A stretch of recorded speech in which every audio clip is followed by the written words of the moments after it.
message and not the messenger. And he predicted that if he says anything, that some of you are going to come after him. And it does look like whatever Ali Ndume saw is happening. He mentioned that there is failure in handling security in his home state of Borno, and the governor has also voiced that.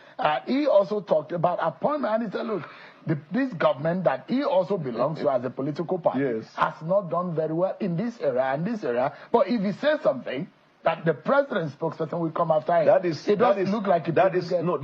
one of the tendencies of the villainous exploiter. What they do is that they craftily come around it. Now, when you hear the message and forget about the messenger, is where the messenger has pure motive. If the messenger has an agenda, the messenger and the message are part of what you will consider. Secondly, the governor of Borno is doing his best to deal with insecurity. Very honorable man.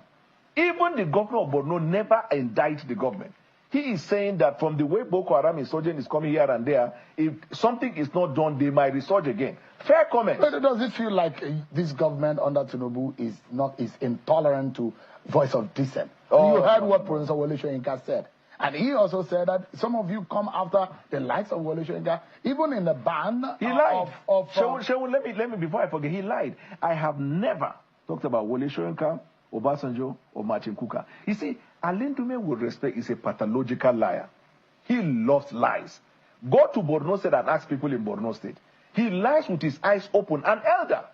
And he knows that. But villainous exploiter, what they do is they study the psychology of people. They manipulate. But the question is that this government, the criticism against this government is that is very intolerant to voice of dissent. They come after those who criticize them.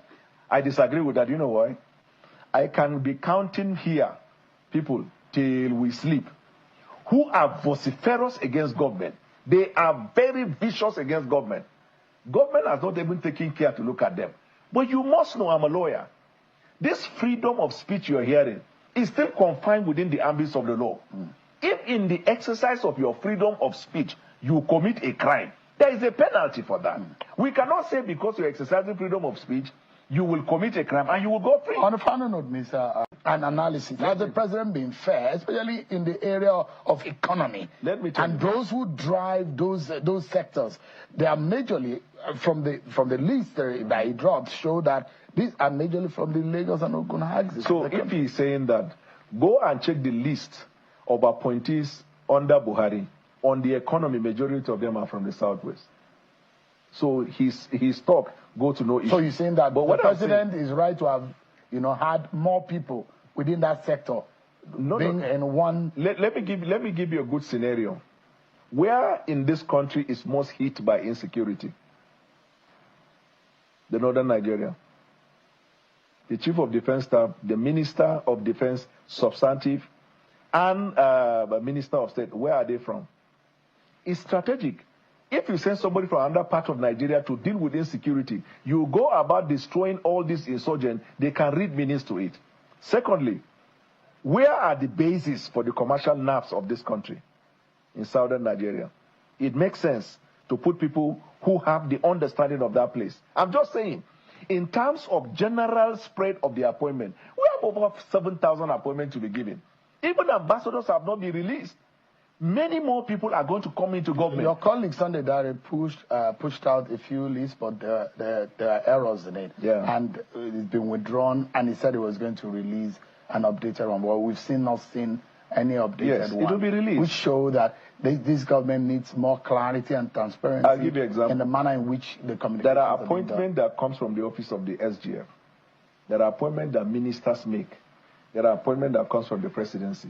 And there are certain appointments that even come from agency heads. If you are going to have to collate them together, you need time.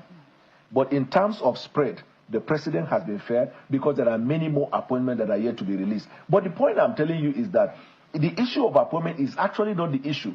Let me tell you today, and I want everybody to hear, especially the chairman of All Progressive Congress, Senator Ali Ndume's spirit and soul is with the coalition.